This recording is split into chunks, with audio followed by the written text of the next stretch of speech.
नमस्कार, मैं रवि कांसा आप लोग के सामने एक बार फिर से लेकर के आया हूँ एसएससी जीडी का जितना भी सारा क्वेश्चन पूछा गया है और अभी जो चल रहा है ट्रेंडिंग में जो भी क्वेश्चन है और जितना भी टाइप का क्वेश्चन पूछा जा चुका है और आज का खास करके आज का जो भी एग्ज़ाम हुआ है, ठीक है, जो भी एग्ज़ाम हुआ है जितना टाइप का क्वेश्चन है सारा का सारा लेकर के आया हूँ और देखेंगे वन बाय वन किस टाइप का क्वेश्चन पूछा गया था, किस टाइप का क्वेश्चन आ रहा है और हम लोग उसमें सॉल्व करेंगे और देखेंगे कि किस टाइप का क्वेश्चन इसमें दिया जा रहा है। ठीक है, वन बाय वन सॉल्व करेंगे। ठीक है, क्वेश्चन सॉल्व करने से पहले फिर से आप लोग को बोलना चाहेंगे कि अगर आप चैनल पे अगर नए हैं तो चैनल को ज़रूर सब्सक्राइब कीजिएगा, बेल आइकन को दबाइएगा ताकि मेरे आने वाले वीडियो आप तक ज़रूर पहुँचे। ठीक है, हाँ, ये सारा का सारा जो भी क्वेश्चन लेकर के आए हैं ना वो सारा का सारा आज का जितना भी एग्जाम हुआ है आई थिंक ये तीन शिफ्ट का क्वेश्चन है। 3 शिफ्ट में जितना भी क्वेश्चन हमको मिला है सारा का सारा आपको लेकर के आए हैं हम यहाँ पे और देखेंगे कि वन बाय वन क्वेश्चन में कि किस टाइप का क्वेश्चन पूछा गया था, इसका सॉल्यूशन हम लोग कैसे बना कर सकते हैं।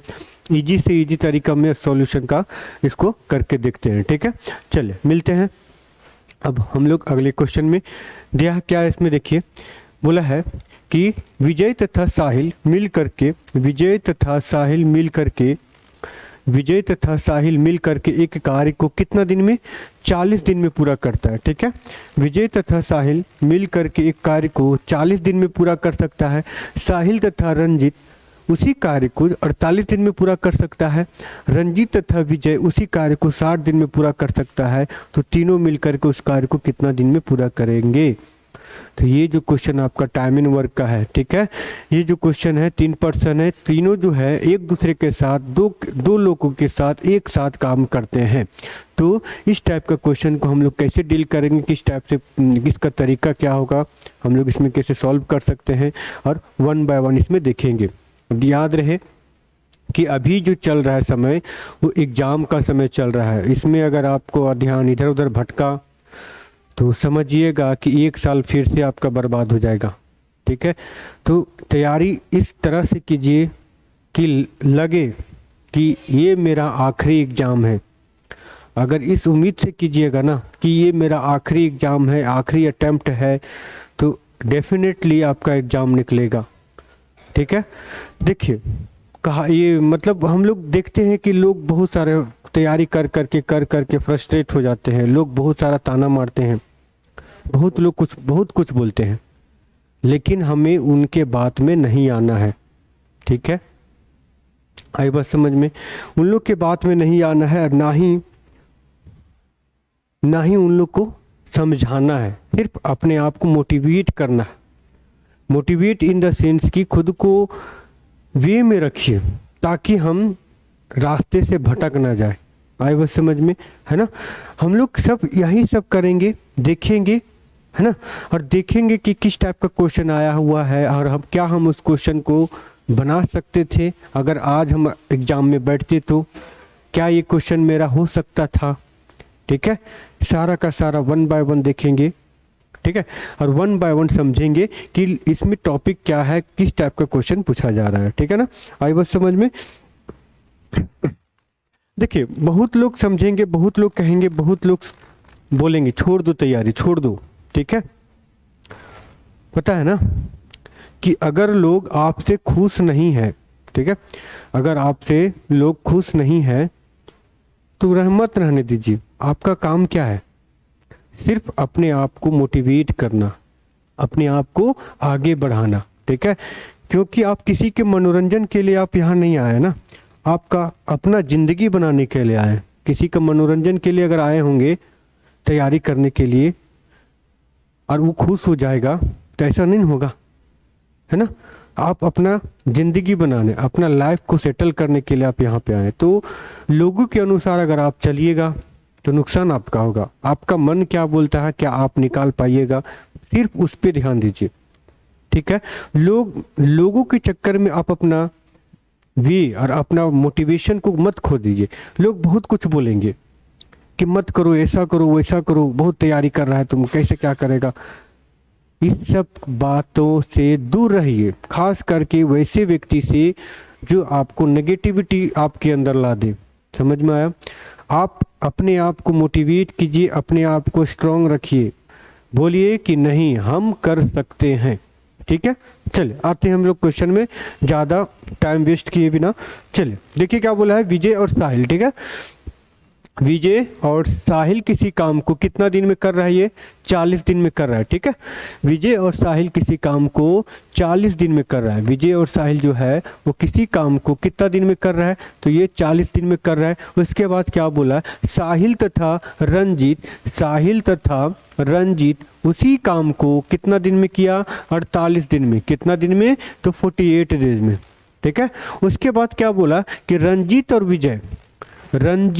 और विजय उसी काम को 60 दिन में पूरा करते हैं।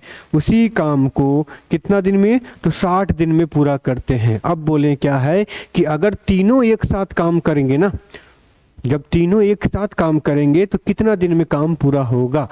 सारा का सारा क्वेश्चन आज का शिफ्ट में आया हुआ है। 1 बाय 1 देखेंगे कि किस टाइप का क्वेश्चन आ रहा है, किस टाइप को हम लोग करना है और किस टाइप से इसको सॉल्व करना है। देखिए क्या पूछा है, बोला क्या है, सबसे पहले क्या निकालेंगे, इसका एलसीएम निकालेंगे 60 का, 48 का और 40 का। ठीक है, आप इसको फैक्टराइजेशन मेथड से भी बना सकते हैं और नॉर्मली जो आप लोग घर पे तैयारी करते हैं, घर पे मतलब 10, 9, 10th में जो पढ़े हैं उससे भी बना सकते हैं। ठीक है, फैक्टराइजेशन मेथड में तोड़ तोड़ के बनाना पड़ेगा, इसमें आपको डायरेक्ट बनाना पड़ेगा। 2 से लेंगे तो ये कितना हो गया 30, ये हो गया आपका 24 दूना 48, ये 20 दूना 40। ठीक है, अब ये हो जाएगा 15 दूना 30 और ये हो गया 12 दूना 24, 10 दूना 20।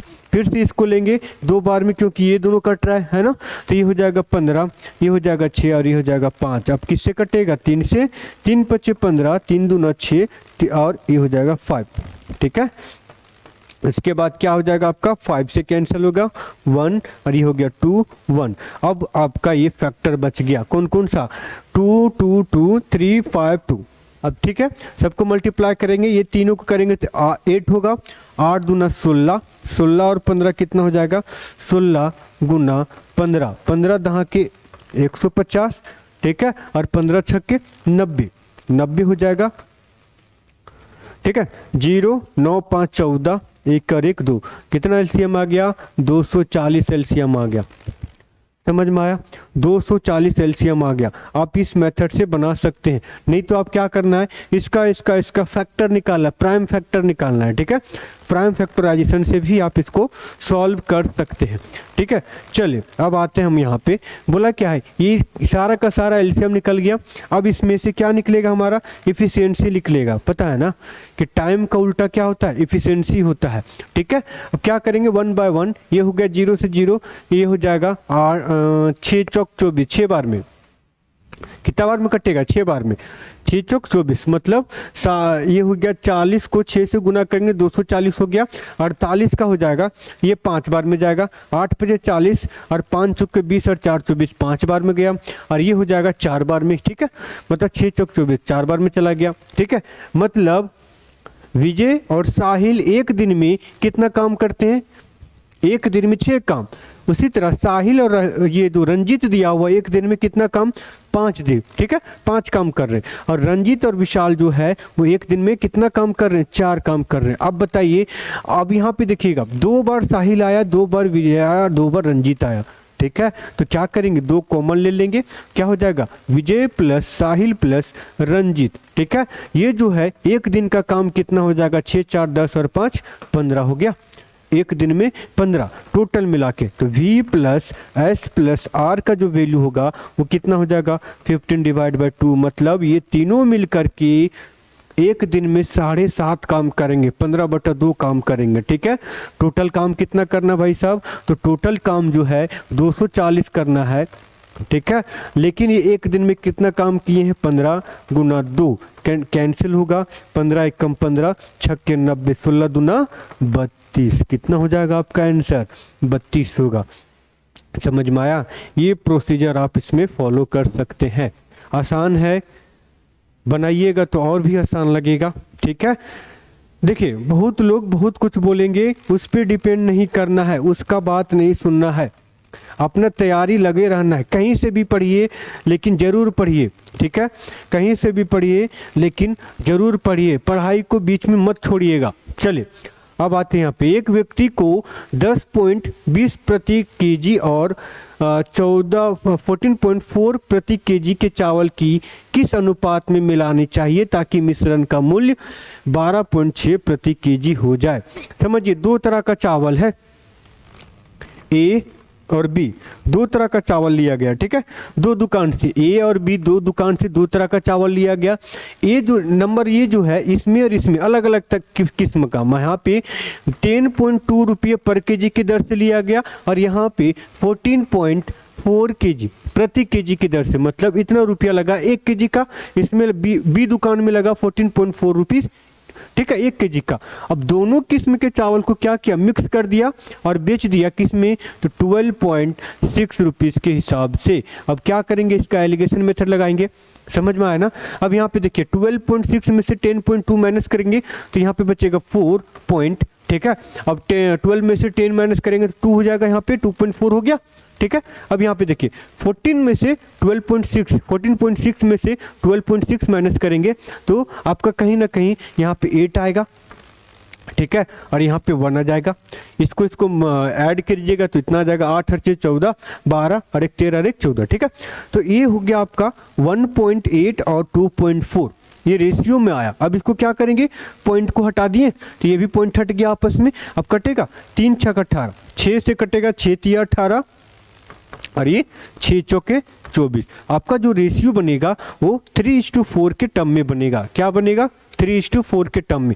बोला क्या था कि इसका जो किस अनुपात में मिलाया जाए, मतलब 3:4 के रेशियो में अगर मिला देंगे ना और 12 रुपये 6 पैसा के हिसाब से बेच देंगे तो हमको प्रॉफिट हो जाएगा। समझ में आया, ये क्वेश्चन इसी टाइप से था, आसान था, है ना। आज का क्वेश्चन था ये, 1 बाय 1 इसको सॉल्व करेंगे, देखेंगे और समझेंगे कि क्या इसमें और मेथड लग सकता है कि नहीं लग सकता है। चलिए देखिएगा, बोला क्या है क्वेश्चन में, देखिए बोला है √3 + √2 का वर्गमूल कितना होगा। देखिएगा वर्गमूल पूछा है, मतलब √3 + √2, ठीक है, और ये हुआ √3 - √2, ठीक है। समझ में आ रहा है कि नहीं आ रहा है। अब क्या करेंगे, देखिएगा एक चीज और ध्यान दीजिएगा कि अगर √(x) बाय √y दिया हुआ है तो इसको कैसे लिखेंगे, √(x) डिवाइड बाय y। कैसे लिखेंगे, √(x) डिवाइड बाय y। तो उस तरह से इसको भी कर देते हैं तो ये हो जाएगा आपका वैल्यू √3 + √2 डिवाइड बाय 3 - √2। अब इसमें क्या करेंगे, रेशनलाइज कर देंगे, रेशनलाइज कर देंगे तो ये हो जाएगा आपका, रेशनलाइज करने के लिए क्या करेंगे, ये जो साइन है नीचे का जो साइन रहेगा वो चेंज हो जाएगा, मतलब 3 + √2 हो गया यहाँ पे डिवाइड बाय 3 + √2। समझ में आई बात, समझ में आई कि नहीं आई बताइएगा।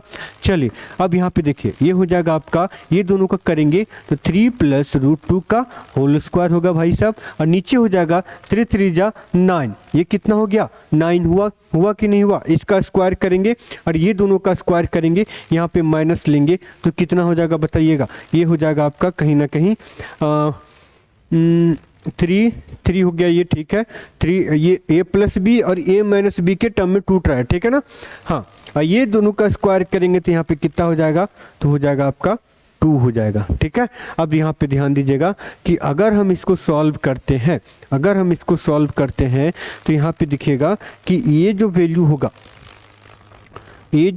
होगा यहाँ पे देखिएगा ये हो गया √, ठीक है, 3 + √2 का स्क्वायर डिवाइड बाय, ये दोनों को माइनस करेंगे तो 7 और दोनों मतलब 7 हो गया यहाँ पे, ठीक है।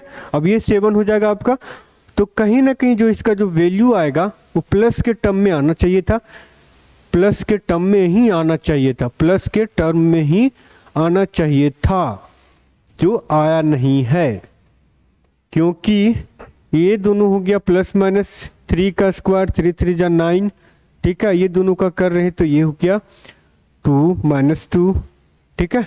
चलिए ठीक है, कोई दिक्कत नहीं, आते हैं हम लोग आगे करते हैं। ये अगर हो जाएगा तो ऊपर का वैल्यू आ जाएगा 3 + √2, ये और ये आपस में कैंसिल हो गया कि नहीं हुआ। नीचे क्या बचेगा, इसका √7 बचेगा। इसका आंसर क्या आएगा, यही आएगा, ठीक है। इसमें कहीं ना कहीं आपका ऑप्शन में मिस्टेक हुआ होगा, या तो फिर 1 मिनट रूट रूट दोनों में है। क्वेश्चन ही हमको रॉन्ग लग रहा है, ठीक है, क्योंकि ये क्वेश्चन यहाँ पे होना चाहिए था √3 प्लस √2 और डिवाइड बाय √3 माइनस √2, ये होना चाहिए था, तभी आपका ये ऑप्शन आएगा, अदरवाइज नहीं आ पाएगा, क्योंकि नीचे जो वैल्यू है वो एग्जैक्ट फिगर में आ रहा है, 1 आना चाहिए यहाँ पे, तो यहाँ पे एग्जैक्ट फिगर में आ रहा है, इसलिए आपका ऑप्शन नहीं मिल रहा है। अगर ये है क्वेश्चन तो आपका आंसर ये होगा, अगर ये क्वेश्चन होगा तो उसका आंसर अलग हो जाएगा, ठीक है, ध्यान दीजिएगा, है ना। चलिए इसको सॉल्व करते हैं ना। अगर ये क्वेश्चन रहा, ये क्वेश्चन रहेगा तो आपका आंसर ये है सही, समझ में आया। अगर ये क्वेश्चन है तो कैसे सॉल्व करेंगे, दिया हुआ √3 प्लस √2 डिवाइड बाय √3 माइनस √2 को रेशनलाइज कर देंगे, तो √3 प्लस √2 डिवाइड बाय √3 प्लस √2 हो गया कि नहीं हुआ। चलिए इसको सॉल्व करेंगे तो ये हो जाएगा आपका √3 प्लस √2 का होल स्क्वायर हुआ। अब ये नीचे को सॉल्व करेंगे तो a प्लस बी और a माइनस बी हो गया, तो √3 का स्क्वायर 3, √3 का स्क्वायर 3 और √2 का स्क्वायर 2 हो गया ना, तो 3 माइनस 2 कितना हो गया, 1 हो गया। अब ऊपर में क्या आ गया, तो √3 प्लस √2 का होल स्क्वायर। पूछा क्या है यहाँ पे क्वेश्चन में, वर्गमूल पूछा है, वर्गमूल मतलब रूट करेंगे, ठीक है। तो अगर इसको हम रूट करते हैं तो ये स्क्वायर और ये स्क्वायर कैंसिल होके क्या बचेगा, √3 प्लस √2 बचेगा, समझ में आया।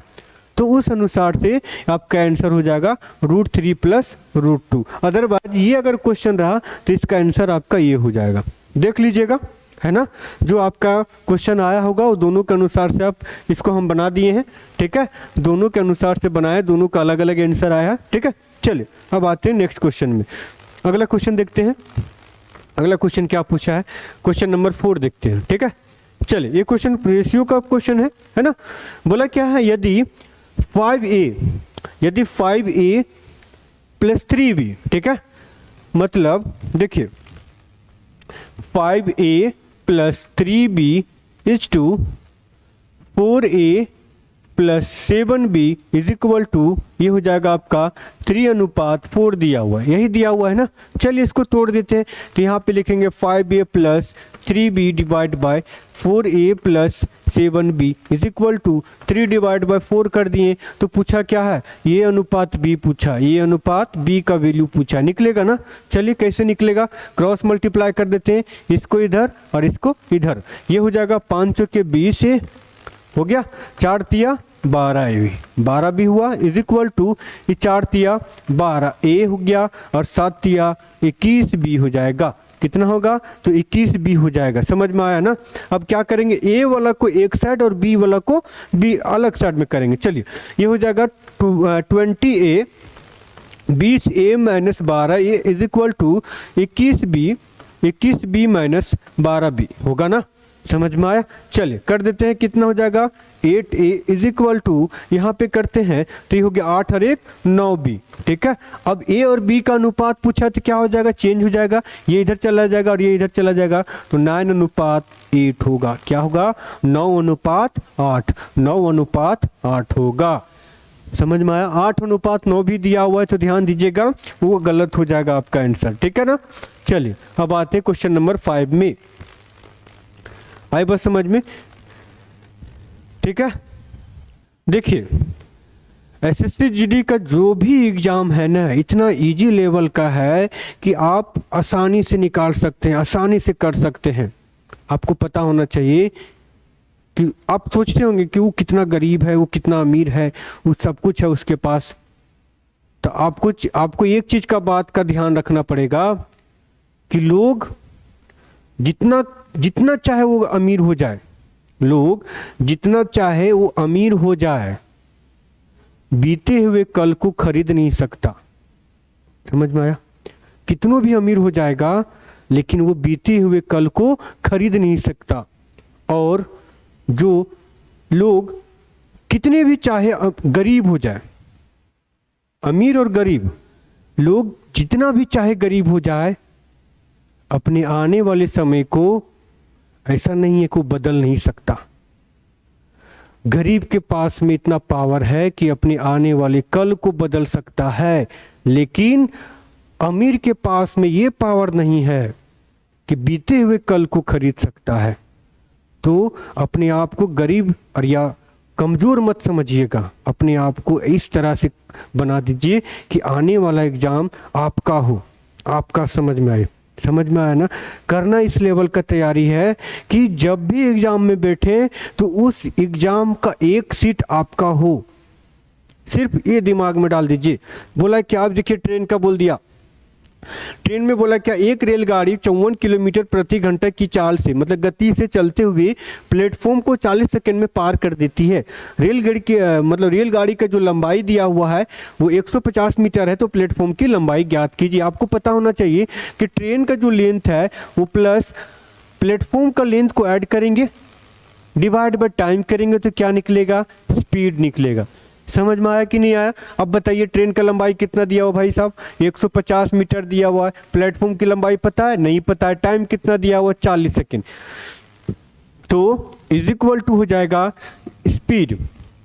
स्पीड क्या था इसका, तो 54 किलोमीटर पर आवर था। एक चीज ध्यान दीजिएगा, यूनिट कन्वर्जन, ये मीटर में, ये सेकेंड में, ये किलोमीटर पर आवर में है। तो किलोमीटर पर आवर को हम मीटर पर सेकेंड में कन्वर्ट कर दिए, दोनों तरफ यूनिट बराबर हो गया ना।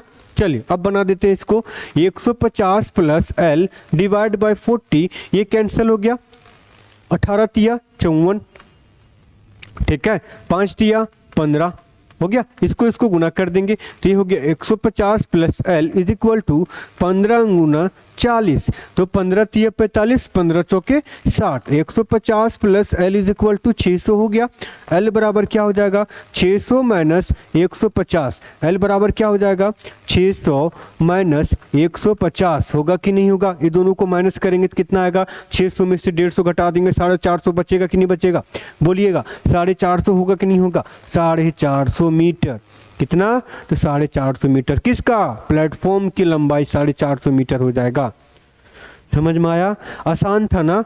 इजी है, बहुत इजी है, करेंगे तो बहुत आसान लगेगा और इसमें भी ट्रिक बनेगा। ठीक है, ये प्रोसीजर समझ लीजिए, आपको सारा एग्जाम आसान ही लगेगा। चलिए ये भी आपका ट्रेन की ही क्वेश्चन दिया हुआ है शायद। हाँ, 2 रेलगाड़ियों की चाल दिया हुआ है अनुपात में, यदि दूसरी रेलगाड़ी 4 घंटे में 364 किलोमीटर चले तो पहली रेलगाड़ी की चाल ज्ञात करना है। देखिए स्पीड 1 और स्पीड 2 अनुपात में दिया कितना, 6:7, ये स्पीड का रेशियो है। अब क्या बोला है, जो सेकेंड ट्रेन था ना, सेकेंड ट्रेन जो है, दूसरी रेलगाड़ी जो है वो 4 आवर में 4 घंटे में 364 किलोमीटर जाती है, तो स्पीड क्या हो जाएगा, तो निकाल देते हैं भाई साहब। स्पीड बराबर क्या होता है, डिस्टेंस अपॉन टाइम, तो स्पीड बराबर हो जाएगा 364 364 डिवाइड बाई 4, कैंसल होगा 9 बार में, 1 बार में कितना हो गया, 91 हुआ। मतलब इसका स्पीड कितना हो गया, 91 किलोमीटर पर आवर हुआ कि नहीं हुआ। अब बताइए दूसरा रेलगाड़ी का था, तो दूसरा रेलगाड़ी का कितना दिया हुआ था, 7, मतलब 7 का वैल्यू कितना है, 7 का वैल्यू कितना दिया हुआ, 91। 7 का वैल्यू 91, कितना का मल्टीपल है ये, 7 में, बताइएगा कितना का मल्टीपल है, तो 13 का मल्टीपल होगा। ध्यान दीजिएगा कितना का, तो 13 का। तो 1 का वैल्यू कितना हो गया, 13। तो पूछा किसका है, 6 का वैल्यू, तो 13 पचे 65, 13 छक 78। तो इसको अगर 6 गुना 13 करते हैं तो 78 किलोमीटर पर आवर आएगा। कितना आएगा, 78 किलोमीटर पर आवर आएगा। समझ में आया ना, हाँ या ना, कमेंट जरूर कीजिएगा। और अगर चैनल पे अगर नए होंगे तो सब्सक्राइब करना मत भूलिएगा। ठीक है, इसी तरह का वीडियो आपको मिलते रहेगा इसी चैनल पे। चलिए अब आते हैं हम लोग नेक्स्ट क्वेश्चन में। ये सारा का सारा क्वेश्चन पूछा हुआ क्वेश्चन है। ठीक है, पूरा का पूरा जितना भी क्वेश्चन है, अगर सिर्फ मेरा वीडियो देख करके जाइएगा तो अधिकतम क्वेश्चन को अटेम्प्ट करके आइएगा, इतना दावा के साथ बोल सकता हूँ। चलिए ये क्वेश्चन क्या बोला, एवरेज का क्वेश्चन शायद दिया हुआ, हाँ एवरेज का है। बोला क्या है, 24 छात्रों की औसत आयु जो है कितना है, तो 24 छात्रों का औसत आयु 12 वर्ष है। मतलब समझिएगा एवरेज एज दिया हुआ 12, मतलब 24 स्टूडेंट का 12, तो 24 स्टूडेंट का टोटल ईयर कितना होगा, तो क्या करेंगे, एवरेज एज को नंबर ऑफ स्टूडेंट के साथ गुना करेंगे तो टोटल एज निकलेगा, है ना। तो वही करना है, क्या है 24 इंटू 12, ये टोटल एज हो गया, ठीक है। अब क्या बोला है कि देखा गया है कि औसत आयु के आकलन के समय, मतलब जब उसको एवरेज एज जब निकाला जा रहा था ना, उस समय देखा गया कि एक छात्र की जो एज था 8 वर्ष के जगह पे 14 वर्ष ले लिया गया था। कितना, तो 14 ईयर ले लिया गया था। तो बोला क्या, तो सही औसत आयु ज्ञात कीजिए। मतलब वो गलती से 8 के जगह पे 14 ले लिया, मतलब ये सही था, ये गलत वाला था। तो गलत वाला पहले काउंट कर लिया ना, तो सही वाला नहीं लिया, 14 ले लिया। तो क्या करेंगे, 14 को माइनस कर देंगे इसका वैल्यू में। तो इसको गुना अगर करते हैं तो 200, ये हो गया 40 और 24 दूना 48, कितना 8 और 4 4 8, ये हो गया आपका हाँ ठीक, तो 288 हो जाएगा। 288 में 14 को माइनस करेंगे, ठीक है। तो ये हो गया आपका 4, ये हो जाएगा आपका 4, ये हो गया 7 और ये आपका 274 हुआ। अब 274 में 8 ऐड करेंगे, क्यों, क्योंकि यही मेरा ओरिजिनल नंबर था ना, तो इसको 8 ऐड कर दिए। 8 ऐड करेंगे तो 8 और 4 12, 7 और 1 8 हो गया और यहाँ पे बच गया 2। अब पूछा है कि सही औसत ज्ञात कीजिए। तो हमारे पास कितना स्टूडेंट था, तो 24 स्टूडेंट था। तो 282 को हम 24 से क्या करेंगे, भाग देंगे। तो कितना बार में जाएगा, एक बार में गया 24, फिर बच गया 42, फिर एक बार में जाएगा तो कितना हो जाएगा आपका 24 अगर आ जाएगा। तो अगर 42 में से 24 को माइनस करते हैं तो कितना, 8 और 4 12, 18 बच गया ना। तो 18 बच गया, तो कहीं ना कहीं अगर हम पॉइंट डालेंगे तो 0 हो जाएगा ना। तो पॉइंट डाल दिए तो 0 हो जाएगा। अब इसको लेते हैं 5 बार में, तो 5 चौके 20, 5 कम 5, 5 दूना 10, ये नहीं होगा, ठीक है। तो क्या हो सकता है, अगर इसको 7 बार में, 7 चौके 28, 7 दूना 14, 15 16, 8 बार में तो 8 चौके 32, 8 दूना 16, ज़्यादा हो जा रहा है। तो 7 बार में लेंगे, कितना बार में, 7 बार में। तो 7 चौके 28 हो गया, 8 बच गया कितना 2, 7 दूना 14, 15 16, कितना हो गया यहाँ पे 2 और यहाँ पे हो जाएगा 6 और 1 7, मतलब 120। फिर कितना बार में जाएगा, 5 बार में, मतलब 11.75 हो गया। क्या आएगा आपका 11.75। यही अगर आपको हम बता दे ट्रिक से, देखिए क्या किए, पहले क्या निकाले, टोटल एज निकाले। टोटल एज कितना आया 288। अब 288 जो था टोटल एज था, ये जो टोटल एज था वो बाय मिस्टेक वाला एज था, मतलब 14 ले लिया गया था, किसी का 14 काउंट कर दिया गया था, ठीक है। अब क्या करेंगे, इसमें 14 को माइनस करेंगे, तो 14 को माइनस करेंगे और 8 को ऐड करेंगे तो क्या हो जाएगा, ओरिजिनल एज आएगा। ये ओरिजिनल एज आ गया टोटल। अब ये टोटल में से नंबर ऑफ स्टूडेंट को डिवाइड करेंगे तो एवरेज एज निकलेगा ना, है ना। चलिए अब इसको डायरेक्ट कैसे बनाते, देखिए इतना ताम झाम करने के बजाय अगर हम इसको डायरेक्ट बनाए तो यहाँ पे 2 चीज पे ध्यान देना, कितना बढ़ा और कितना एवरेज था, ठीक है।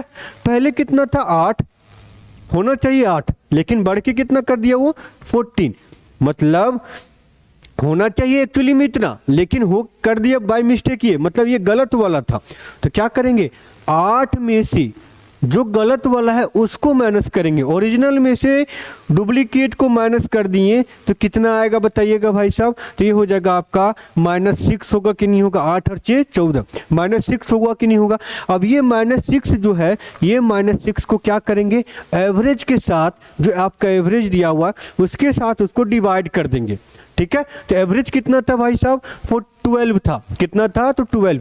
तो -6 को अगर 12 से डिवाइड करते हैं ना, -6 को अगर 12 से डिवाइड करेंगे तो कितना हो जाएगा आपका, ये हो जाएगा आपका, इसको कैंसिल करेंगे, इसको करेंगे तो ये हो जाएगा आपका -5 हो रहा है, मतलब नहीं, ये हो जाएगा आपका 1/6 दूना 12, ठीक है, -1/2 हो रहा है। अब क्या करेंगे, इस एवरेज को, जो भी एवरेज आया है उसको हम इसमें अटैच करेंगे, किसके साथ, जो ओरिजिनल एवरेज था, कितना था 12 था, 12 में से -1/2 माइनस करेंगे तो कितना 11.5 आएगा, लेकिन इसमें 11.75 आ रहा है। कहीं ना कहीं तो मिस्टेक हुआ होगा कैलकुलेशन में, तभी तो ये एवरेज आपका डिफर कर रहा है। देखते कहाँ मिस्टेक हुआ है। इसको गुना कर दिए ना तो ये हो जाएगा आपका 240 और 24 दूना 48 करते हैं तो 2 8 8 2 288 हो गया। 288 में से यहाँ पे माइनस करेंगे तो 4 हो गया, यहाँ पे 7 हो गया, ये 274 हो गया। अब यहाँ पे 8 ऐड कर दिए तो 274 में से 8 को ऐड करेंगे तो 8 और 4 12 7 1 282 हो जाएगा। अब 282 को 24 से भागा देना है, ठीक है। कहीं ना कहीं 24 से भागा देंगे 284 को तो यही मिस्टेक हुआ होगा, ठीक है। 24 को एक बार में तो 24 हो गया, कितना 4 और 4 44 हो रहा है। हम यहाँ पे 42 लिए थे, नहीं 82 हो रहा है ना, 82 ही हो रहा है तो 82 ही होगा। चलिए ये हो गया 4, ये 2 42 हो गया। 282 हो रहा है ना, यहाँ पे 282 हो रहा है। अब यहाँ पे 42 आ गया। अब ये 42 कितना बार में जा सकता है तो 24 दूना 48 होता है, ध्यान दीजिएगा, तो 11 हो जाएगा, फिर से 24 आ जाएगा यहाँ पे, तो ये हो गया 8 और 4 12, ठीक है। अब यहाँ पे 1 आ जाएगा 18 हो जाएगा। फिर अगर पॉइंट डालते हैं तो 0 हो जाएगा यहाँ पे। तो 5 बार में 24 को 5 बार में गुना करते, 5 चौके 20 2, ठीक है, 5 दूना 10 और 2 12, 120 होना चाहिए, यहाँ पे 180 आ रहा है। तो इस तरह से दोनों का अलग अलग मेथड में अलग अलग क्वेश्चन आ जा रहा है, जगह ले गई थी सही। एक्चुअली में देखिए ये मेथड ना कभी कभी ये डिफर भी करेगा, ठीक है। तो आपका जो ओरिजिनल जो वैल्यू होगा ना यही होगा, इसमें ध्यान दीजिएगा। अगर हम इसी के अनुसार चलते हैं ना तो इसका वैल्यू कौन सा हो जाएगा, यही वाला हो जाएगा, ठीक है। लेकिन अगर इस तरह से करते तो इस तरह से भी आना चाहिए था, जो आया नहीं है। 8 2 10 और 6 -6 हो गया। आपका दिया हुआ था नंबर ऑफ स्टूडेंट से इसको डिवाइड करते हैं। यहाँ पे देखिए करना क्या है, -6 आया ना, ये -6 को नंबर ऑफ स्टूडेंट से वो डिवाइड करते हैं तब याद आ जाएगा। देखिए कितना बार में 6 चौके 24 हो गया, मतलब -1/4 हुआ, -1/4। अब क्या करना है, ये -1/4 को 12 -1/4 करते हैं ना, मतलब 0.25 माइनस कर रहे तो कितना हो गया 11.275 हो जाएगा। मतलब नंबर ऑफ स्टूडेंट के साथ डिवाइड करना है, ना कि एवरेज के साथ। तो इस तरह से करिएगा तो डायरेक्ट आ जाएगा, ठीक है। ये आपका कैलकुलेशन का था। अब ये था आपका, इतना ही में आंसर आ गया, ठीक है ना। चलिए अब आते हैं नेक्स्ट क्वेश्चन, अगला क्वेश्चन देखते हैं 7 का। अब अगला क्वेश्चन है 8, ठीक है। 2 तरीका से बताए थे, ठीक है। वो जो तरीका था शॉर्ट ट्रिक में थोड़ा सा क्या करना था, हम एवरेज से ले लिए थे, उसमें क्या करना आपको नंबर ऑफ स्टूडेंट से डिवाइड करना। हमेशा जो एवरेज आएगा वो नंबर ऑफ स्टूडेंट से ही डिवाइड किया जाएगा, ठीक है। अब क्या बोला, 2400 रुपया पर वार्षिक संयोजन द्वारा 20% वार्षिक प्रति वर्ष की दर से 2 वर्ष में मिलने वाला चक्रवृद्धि ब्याज पूछा है। ब्याज पूछा है 2 साल का। चलिए निकालते हैं। 2 साल के लिए क्या बताए थे, रेशियो 2:1 बताए थे। तो कितना रुपया लिए हैं भाई साहब, 2400 रुपया लिए हैं। रेट क्या दिया आपका, तो दिया है 20%। अब बताइए 2400 का 20% कितना, 10% हो जाएगा 240, 24 दूना 48, मतलब 480 रुपया। 480 रुपया 20%। अब बताइए 48 का 20% कितना हो जाएगा, मतलब 480 का, तो 8 दूना 16, 4 दूना 8 और 1 हो गया 96। अब इसको गुना करेंगे, 0 8 दूना 16, 4 दूना 8 और 1 9, और ये हो गया 9 और 6 9 और 6 15, 9 और 1 10, कितना 1056 हो जाएगा। कितना आया आपका आंसर, तो 1056 आया, ठीक है। समझ में आया ना। चलिए अब आते हैं हम लोग अगला क्वेश्चन। क्वेश्चन नंबर कौन सा है, तो क्वेश्चन नंबर 9 है। राजेश जो है, क्या बोला है, राजेश 900 रुपया की एक मेज खरीदता है और उसे बेच देता है। राजेश ग्राहक को 10% तथा 20% की 2 क्रमिक छूट देता है, तो मेज का विक्रय मूल्य, प्रॉफिट लॉस का क्वेश्चन दे दिया है ना, ये डिस्काउंट पे आ गया। 900 रुपया का यहाँ पे दिया हुआ है आपका 900 रुपया का, देखिएगा 900 रुपया का एक मेज खरीदा और 2 सक्सेसिव डिस्काउंट पे उसको बेच देता है, ठीक है। कौन खरीदा, राजेश। अब उसको बेच दिया, राजेश खरीद के 2 सक्सेसिव डिस्काउंट पे बेच दिया। कौन कौन सा डिस्काउंट है? 10% और 20%। तो 10% का डिस्काउंट दिया मतलब 90 रुपये में दिया, ठीक है। फिर 20% का डिस्काउंट दिया मतलब 80 रुपये में दिया। हो गया, ये 2 जीरो से 2 जीरो, ये 2 जीरो से 2 जीरो। 8 9 72 गुना 9, 9 दूना 18, 9 सत्ते 63 और 1 64। कितना होगा? 64। 648 कितना होगा भाई साहब? 648 होगा। समझ में आया कि नहीं आया? 648 होगा, ठीक है। चलिए अब आते हैं हम लोग क्वेश्चन नंबर 10 पे, ठीक है। चलिए क्वेश्चन नंबर 10 देखिएगा क्या बोला है।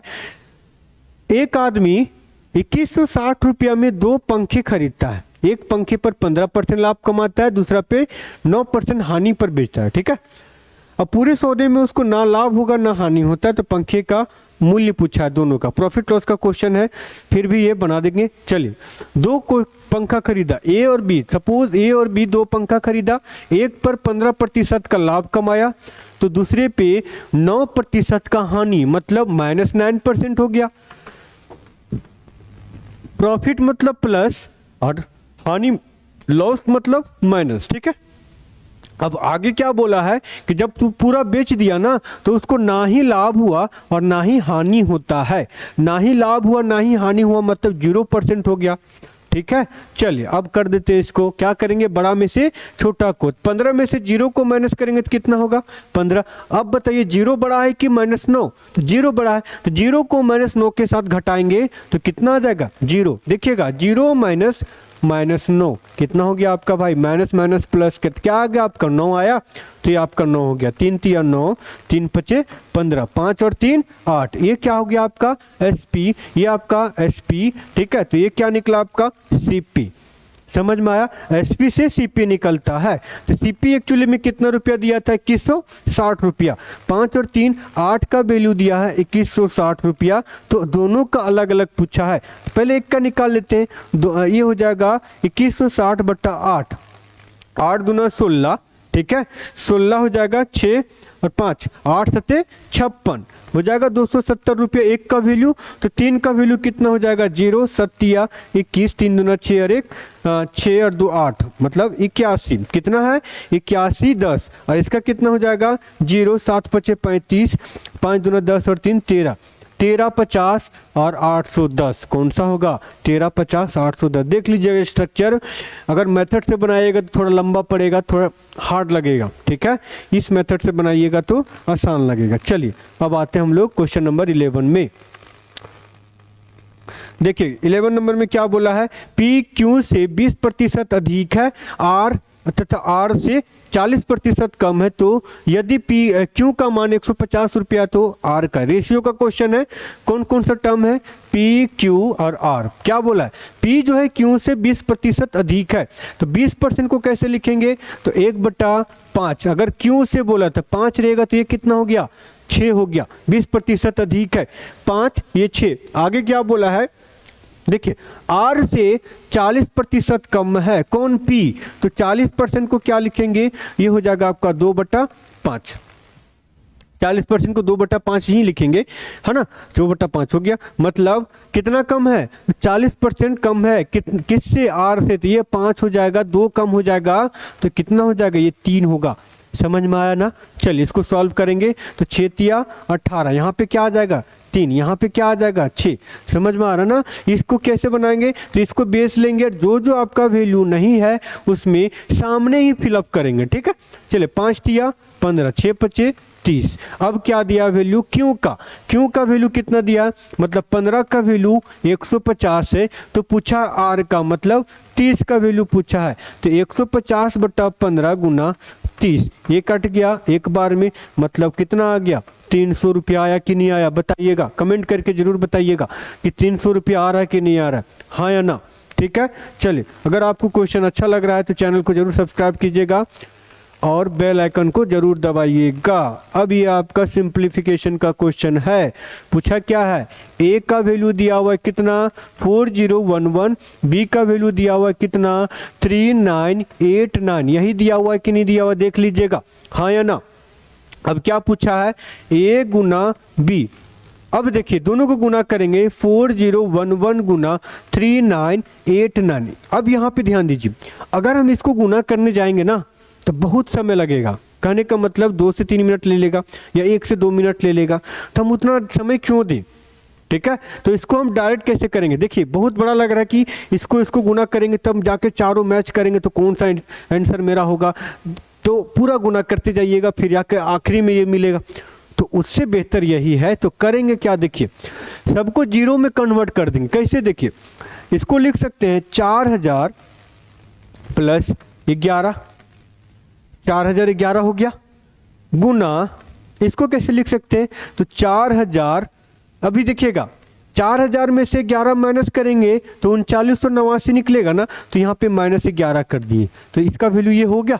अब यहाँ पे देखिए a प्लस बी और a माइनस बी हो रहा है कि नहीं हो रहा, बताइएगा, हो रहा है ना। तो क्या करेंगे, a प्लस बी और a माइनस बी क्या होता है, तो 4000 का स्क्वायर माइनस 11 का स्क्वायर होता है कि नहीं होगा, बताइएगा। 4 चौके 16, कितना जीरो, तो 6 जीरो आ जाएगा, 3 जीरो के डबल में 6 जीरो, माइनस 121। अब इसमें 121 माइनस कर देंगे तो कितना बचेगा, 9, यहाँ पे बच गया 9 में से 2 जाएगा तो 7, 9 में से 1 जाएगा तो 8, 9 9 9 5 1 ट्रिपल 15,999 879 15,999 879 15,999 879। समझ में आया ना, आसान है ना, इस तरह से इसको सॉल्व करेंगे। चलिए अब आते हैं अगला क्वेश्चन में, ध्यान दीजिएगा। क्वेश्चन नंबर कौन सा, तो 13, क्वेश्चन नंबर 13 ध्यान दीजिएगा। देखिएगा क्वेश्चन नंबर 13 में बोला है कि वह एलसीएम मतलब वह लघुत्तम संख्या ज्ञात कीजिए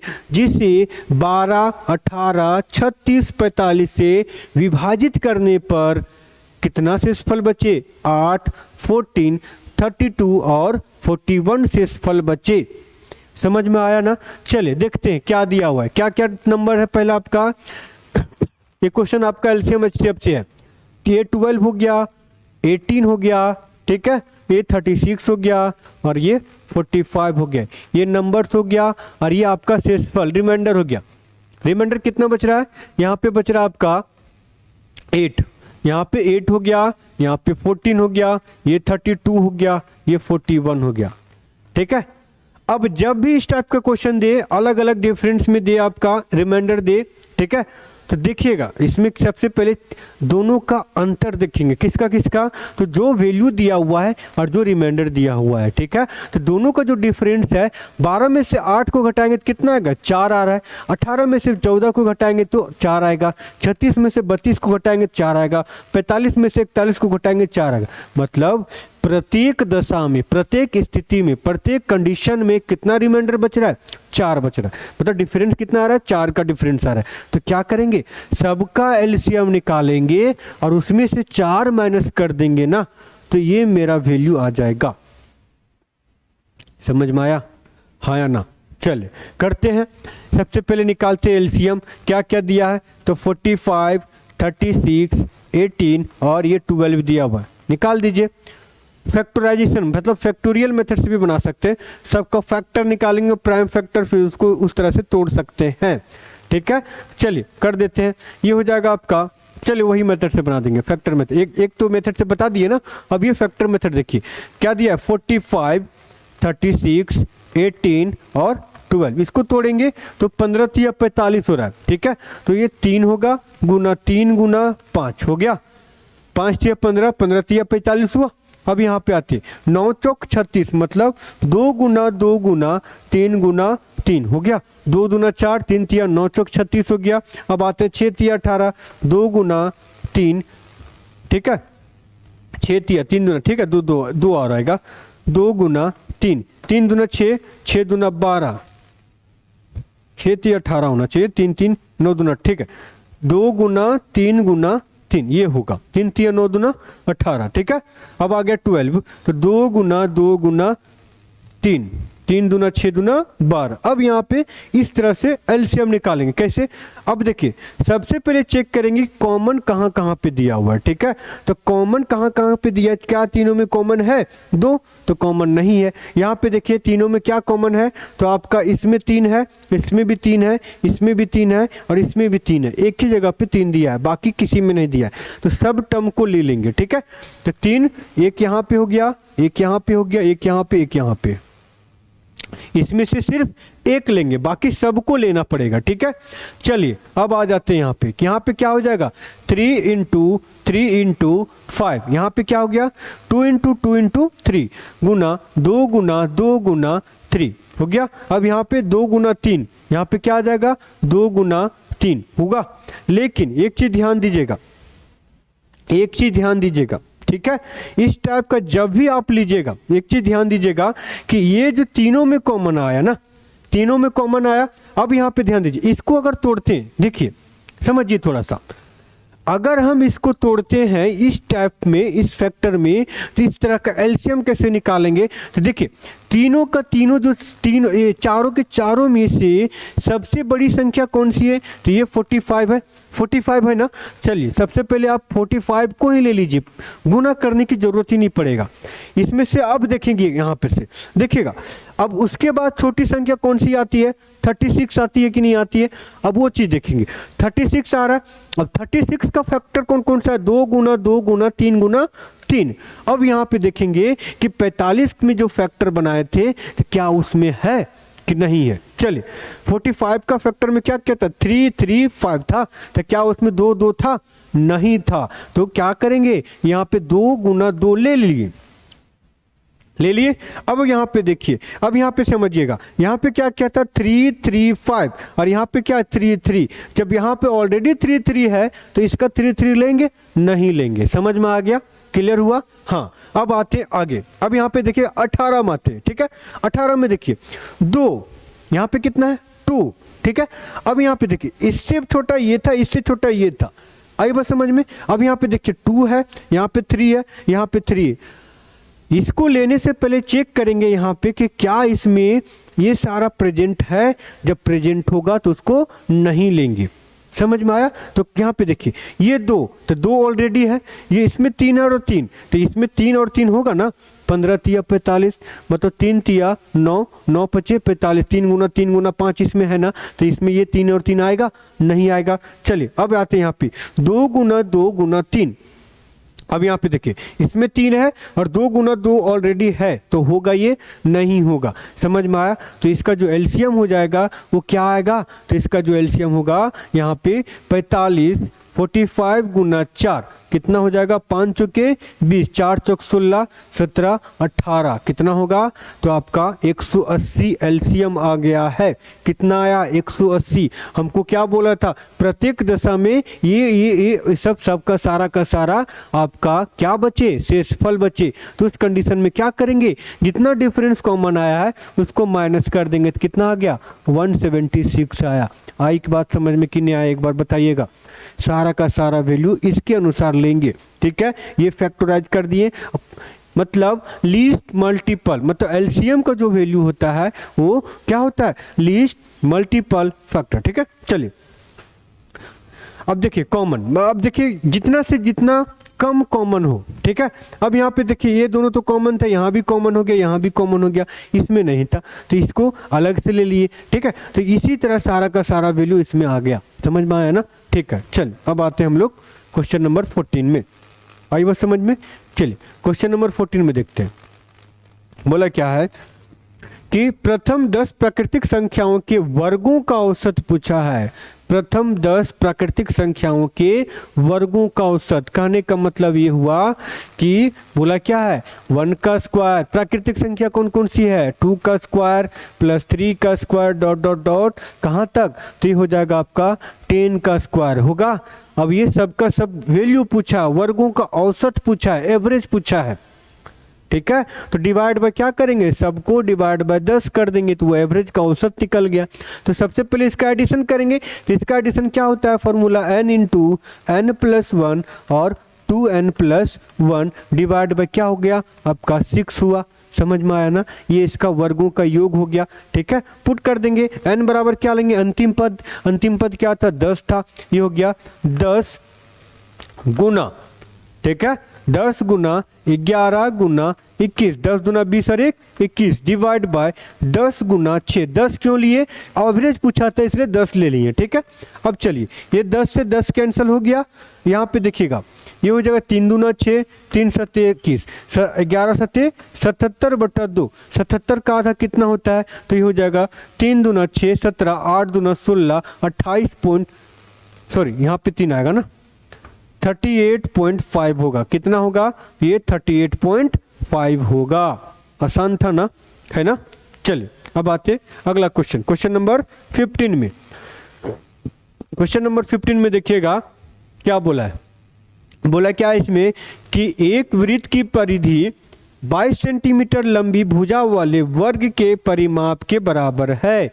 मतलब यहाँ पे ध्यान दीजिएगा, एक वृत्त की परिधि, एक सर्कल का जो पेरीमीटर है ये वर्ग के परिमाप के बराबर है, तो ये 2πr बराबर 4a हो जाएगा।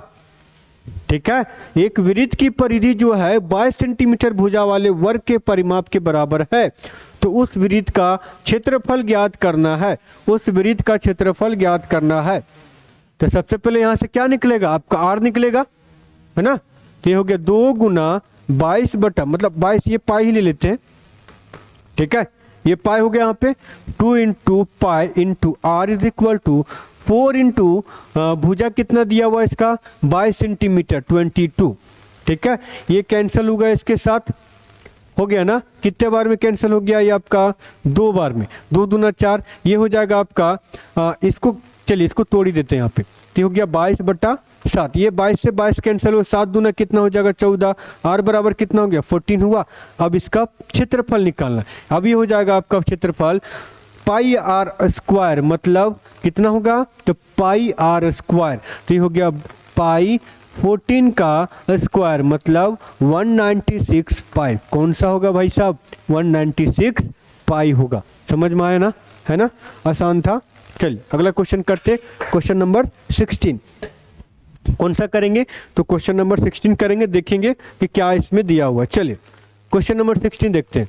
क्वेश्चन नंबर 16 में क्या बोला है, देखिए बोला है कि 50 मीटर भुजा वाले एक वर्गाकार खेत में चावल का उत्पादन 10 मतलब 1000 केजी है।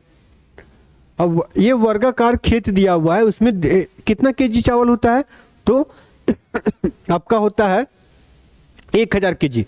तदनुसार उसी तरह का 100 मीटर भुजा वाला एक खेत है, वही उसी तरह का वर्गाकार है, तो उसमें चावल का कितना उत्पादन होगा। देखिएगा ये वर्गाकार खेत है, अब इसमें चावल लगा दिए, ये चावल हो गया। अब जितना चावल आएगा इसके क्षेत्रफल के बराबर होगा ना, हाँ या ना। चलिए पहले तो क्या करेंगे, इसका क्षेत्रफल निकाल देंगे सबसे पहले, तो वही आपका क्या हो जाएगा, टोटल जो चावल उत्पादन हुआ उसी के बराबर हो जाएगा। तो 50 का स्क्वायर बराबर, स्क्वायर का जो वैल्यू दिया हुआ है कितना है, 1000 केजी दिया हुआ कि नहीं दिया हुआ है, बताइएगा हाँ या ना। चलिए अब इसी तरह कितना हो जाएगा, 50 का स्क्वायर मतलब 25, 00 का वैल्यू 1000, तो एक ये मीटर हो जाएगा। ठीक है, तो 1 मीटर स्क्वायर का जो वैल्यू होगा वो 1000 केजी बटा 2500 होगा ना, 2500। उसी तरह 1000 मतलब 100 का अगर भुजा दिया है 100 मीटर, तो उसका स्क्वायर करेंगे, तो उसका स्क्वायर कर दिए तो ये हो जाएगा 100 का स्क्वायर का जो वैल्यू हो जाएगा वो 1000 बटा 2500 गुना 1100 का स्क्वायर होगा कि नहीं होगा, बताइएगा। ये 00 से 00 गया भाई साहब, ये 10 से ये 5 बार में, ये 2 बार में। अब ऊपर कितना हो गया, यहाँ पे हो जाएगा 2 गुना 1 2 3 4 बटा 5 दूना 10, 2 दूना कितना हो गया 4, कितना 1000 केजी हो गया, तो 4000 केजी आएगा। कितना 1000 केजी आएगा, तो 4000 केजी आएगा। आई बात समझ में, है ना। चलिए अब आते हैं next question, question number 17। Question number 17 देखिएगा क्या बोला, देखिए बोला है कि पी क्यू आर में ट्रायंगल दिया हुआ यहाँ पे।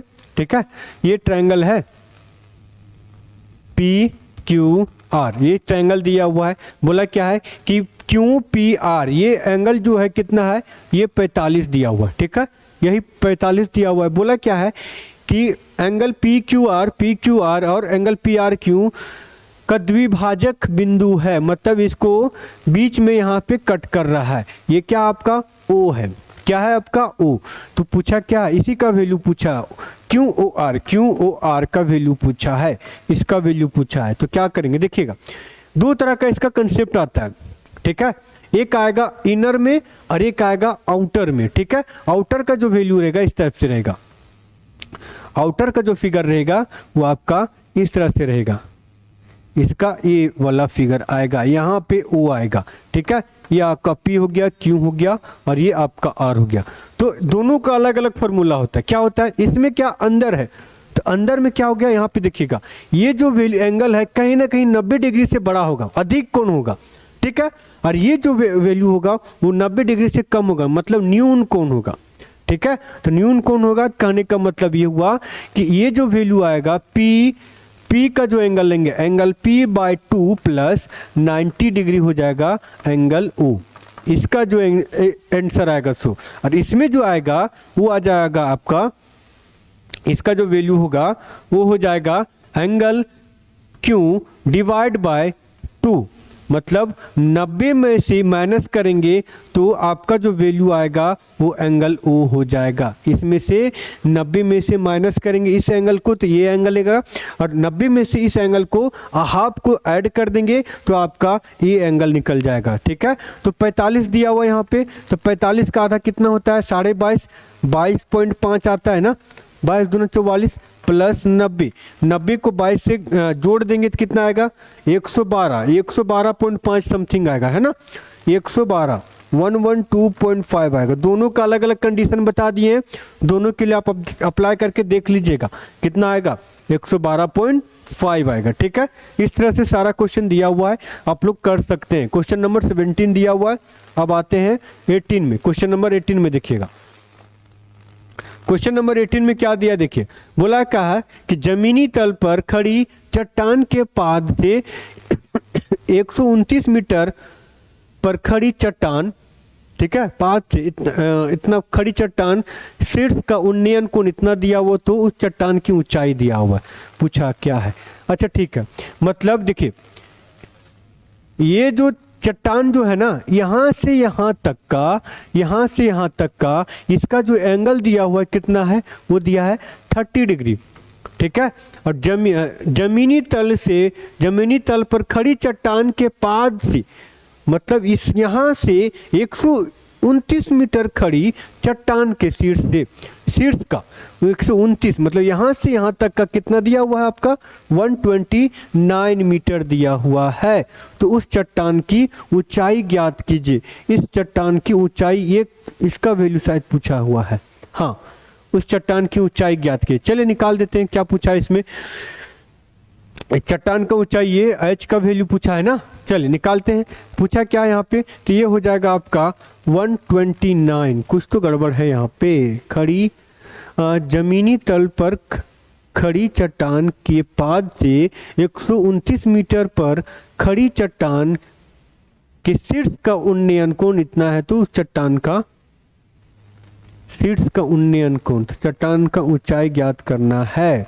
अच्छा देखते हैं क्या दिया हुआ है, उसके बाद इसको समझेंगे, ठीक है।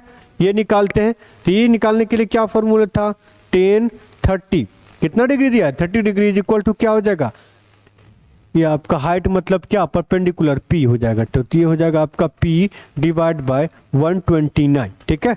अब ये जो वैल्यू आएगा tan 30 का वैल्यू कितना होता है, 1/√3 होता है आई थिंक, ठीक है, 1/√3 होता है, हाँ, ये हो गया 1/√3 is equal to p divide by 129। अब इसको इधर भेज देंगे तो 129 डिवाइड बाय √3, इसको रेशनलाइज कर दिए, √3 डिवाइड बाय √3, ठीक है।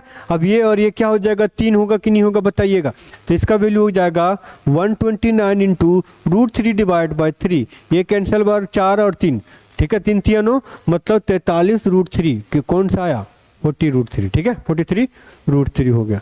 यही पूछा था, आसान था, है ना। चलिए अब आते हैं हम लोग क्वेश्चन नंबर 19 में। क्वेश्चन नंबर 19 में देखिए क्या बोला है। क्वेश्चन नंबर 19 जो बोला है देखिए, यदि कॉट थीटा 24/7 है तो सेक थीटा का मान ज्ञात करना है।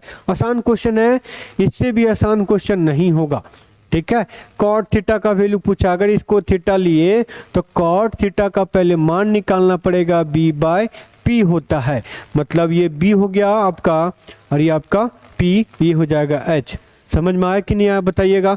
सेक थीटा पूछा है इसमें, तो सबसे पहले देखेंगे क्या क्या दिया है। तो b, ये इसका वैल्यू दिया है 24, ये दिया है 7, तो ये क्या हो जाएगा आपका 25 होगा। ट्रिपलेट के अनुसार ये 25 हो गया।